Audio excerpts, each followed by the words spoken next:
السلام علیکم جی عاطر صاحب۔ وعلیکم السلام ورحمۃ اللہ محمد ارشد بات کر رہا ہوں لاہور سے۔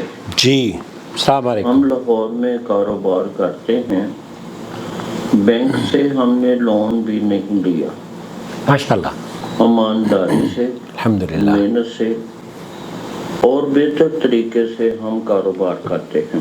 بہت اچھی بات، اللہ مبارک کرے۔ ہماری کوئی ایسی وائلیشن بھی نہیں ہے کہ جس سے ہمیں کوئی خطا کا خطرہ ہو، لیکن سرکار کی جانب سے کچھ محکمے ہمیں بہت پریشان کرتے ہیں۔ محکمے اس طرح پریشان کرتے ہیں کہ ہمارا قصور بھی نہیں ہے اور وہ زیادتی ہم سے کرتے ہیں، جی، چلان کرتے ہیں، ایف آئی آر کاٹنے کی دھمکی دیتے ہیں کہ آپ کا یہ مسئلہ ہے۔ مثال کے طور پر آج کل دو ایشو جو اس وقت چل رہے ہیں، ایک ڈینگی کا اور ایک انوائرمنٹ کا۔ انوائرمنٹ کا بھی ٹوٹل سسٹم ہم نے اوکے کیا ہے، محکمے نے ہمیں سرٹیفکیٹ بھی بنا کے دیا ہے کہ آپ بالکل اوکے ہیں، لیکن سرکار کی جانب سے جو ٹیمیں ہمارے پاس آتی ہیں وہ ہمیں مجبور کرتی ہیں رشوت دینے پہ کہ ہمیں رشوت دو، مجبور کر دیتی ہیں، ہم دینا بھی نہیں چاہتے۔ تو کیا کریں اس معاملے میں؟ کام بھی ہم ٹھیک کرتے ہیں اور جو لوگ آتے ہیں وہ مجبور کر دیتے ہیں رشوت دینے پہ۔ تو اس معاملے میں ہم کیا کر سکتے ہیں؟ آپ ذرا وضاحت کر دیں۔ نحمدہ و نصلی علی رسولہ الکریم، اما بعد۔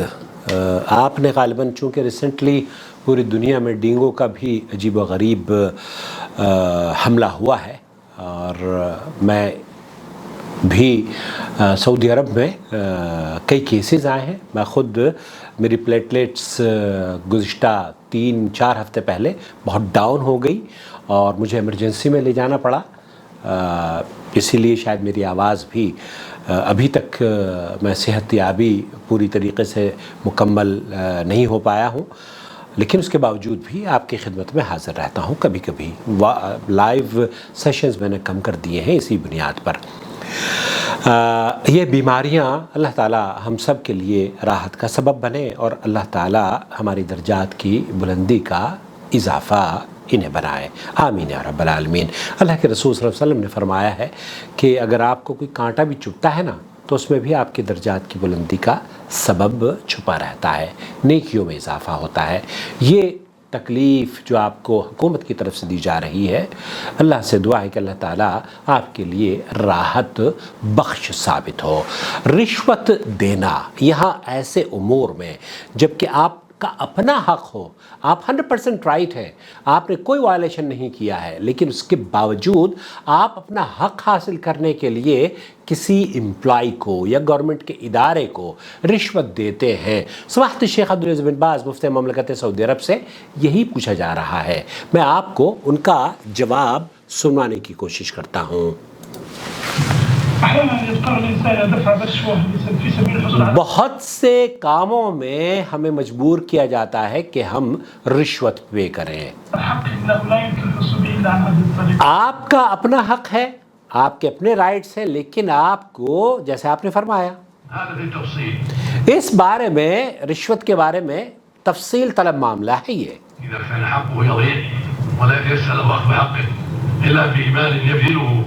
آپ کا اگر اپنا حق ہے، اپنی پراپرٹی ہے، آپ کے اپنے رائٹس ہیں اور اس کا آپ اس کو حاصل کرنا چاہتے ہیں، اور اس کے حاصل کرنے کے لیے آپ اپنے پیسے بطور رشوت کسی ادارے یا کسی امپلائی کو دینا چاہتے ہیں، آپ کا حق آپ کی رشوت دینے کے بعد آپ کو مل جائے گا، لا يضرہ ایضاً، تو پھر یہ آپ کے لیے نقصان دہ نہیں ہے، اس شخص کے لیے تو ضرور حرام ہے جو رشوت لے رہا ہے، لیکن آپ نے چونکہ آپ کا اپنا حق ہے، you have right to claim it, تو آپ کے مال کی وجہ سے آپ نے اپنا حق حاصل کیا ہے اور کسی کو آپ کے اس رشوت دینے سے نقصان نہیں ہوا ہے، کوئی حرج نہیں ہے۔ اخذ مال، آپ ہی کا مال ہے، آپ ہی پراپرٹی ہے، آپ ہی کے رائٹس ہیں۔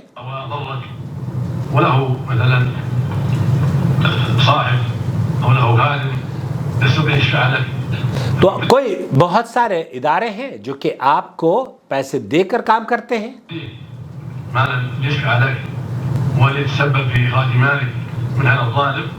تو وہ لا حرج۔ شیخ فرما رہے ہیں کہ ایسی صورت میں اگر اس ادارے سے آپ کام نکلوانا چاہتے ہیں اور پیسہ دینا چاہتے ہیں تو آپ کے لیے تو یہ جائز ہے، اس کے لیے حرام ہے۔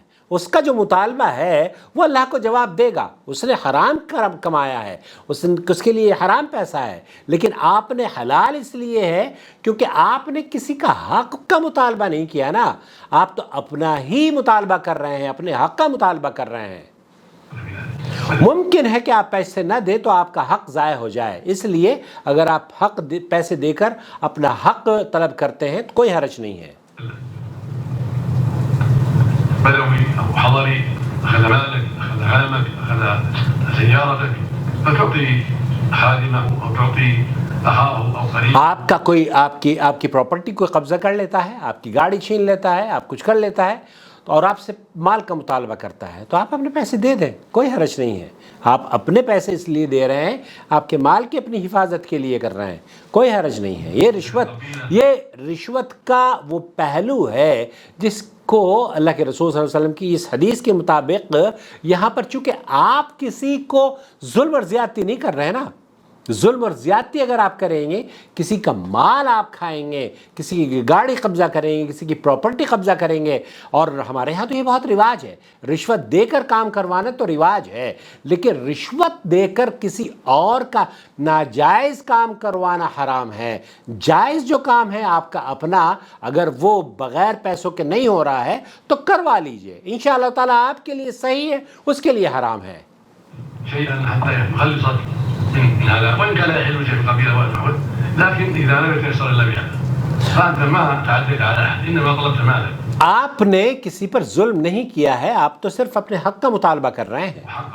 تو حق الذي ظلمت فيه مثل قطاع الطريق أخذوا مالك فتعطيهم شيئا من مالك۔ ایسے ہی بہت سارے لوگ ہیں آپ کو راستے میں روک لیتے ہیں، اب وہ گن پوائنٹ پر آپ کو کہتے ہیں کہ پیسے دیجئے، اب آپ کیا کریں گے؟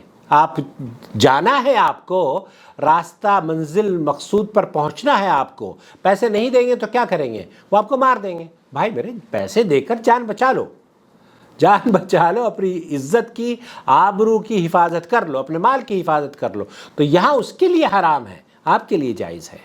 ترد عليك بعضا أو السارق أخذ منك 1000 تقول أعطني 500 ولا 500 ولا يحل له، لكن لا بأس أن تعطيه بعض الحق۔ آپ ایک آدمی ہیں، وہ اس کے لیے جائز نہیں تھا کہ وہ آپ کے مال میں سے زور زبردستی کر کے پیسے لے، لیکن اس نے زور زبردستی کر کے پیسے لیے، چوری کری، آپ کو دھوکہ دیا، اس کے لیے حرام ہے، اس کے لیے حرام ہے۔ لیکن جب آپ کسی کو پیسے دے رہے ہیں تب آپ کے لیے اس وقت حرام ہوگا جب آپ کسی کی پراپرٹی پر نظر گاڑے بیٹھے ہوں گے، جناب یہ فلانے کی دیوار کو قبضہ کرنا ہے، مجھے فلانے کی چیز پر ڈاکہ ڈالنا ہے، یہ حرام ہے۔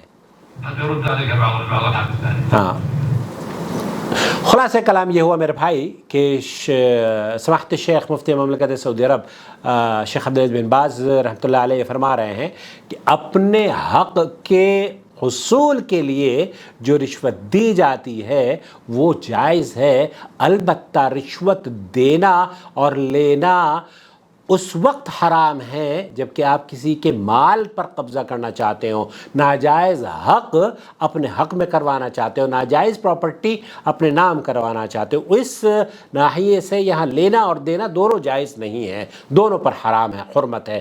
لیکن اگر وہ شخص جو کہ ادارے والا ہے وہ پراپرٹی آپ ہی کی آپ کو پیسہ دے کر دے رہا ہے تو اس کے لیے رشوت لینا حرام ہے، آپ اپنا حق کے مطالبے کے لیے اس سے رشوت دے سکتے ہیں۔ واللہ تعالی اعلم، وصلی اللہ علی نبینا محمد وعلی آلہ وصحبہ اجمعین۔ السلام علیکم ورحمۃ اللہ وبرکاتہ۔ وما أرسلنا من قبلك إلا رجالا نوحي إليهم فاسألوا أهل الذكر إن كنتم لا تعلمون بالبينات والزبر وأنزلنا إليك الذكر لتبين للناس ما نزل إليهم ولعلهم يتفكرون أفأمن الذين مكروا السيئات أن يخسف الله بهم الأرض أو يأتيهم العذاب من حيث لا يشعرون